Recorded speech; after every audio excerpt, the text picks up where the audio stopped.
Pandemic restrictions were not enough to tame the unbridled, helpless spirit of some St. Lucian motorists, with traffic crashes across the island this past weekend.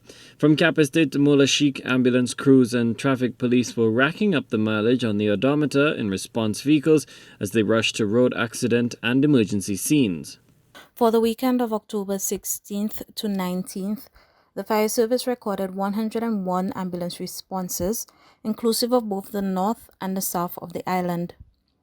10 of the recorded calls were motor vehicular incidents and 6 were calls relating to physical assault. A total of 14 responses for the weekend were COVID-19 related. There were no fire calls for the weekend. First responders in the south were summoned to a crash at Monrepo after a vehicle careened into a riverbank after veering off a mound near a bridge.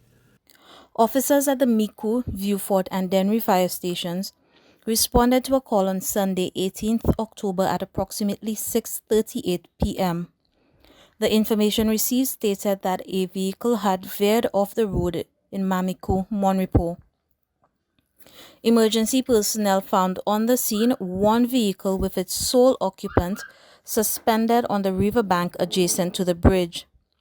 The occupant, who was the driver of the vehicle, was conscious and complained of pain to his head and back. He was administered oxygen and his vehicle was completely immobilized by the rescue crew. The patient was subsequently extricated and in a stable condition transferred to the ambulance for further examination. Rapid emergency transportation was then provided to the St. Jude Hospital, where he was left in the care of medical personnel. Despite a raft of road safety campaigns, motorists continue to fail to heed the warnings to proceed with due care and attention on the island's narrow and meandering roadways. Appeals for tougher traffic laws, greater enforcement, and the use of devices like speed guns and breathalyzers have largely withered on the vine. For years, some regional road safety advocates have rallied support for the introduction of breathalyzers by law enforcement in St. Lucia.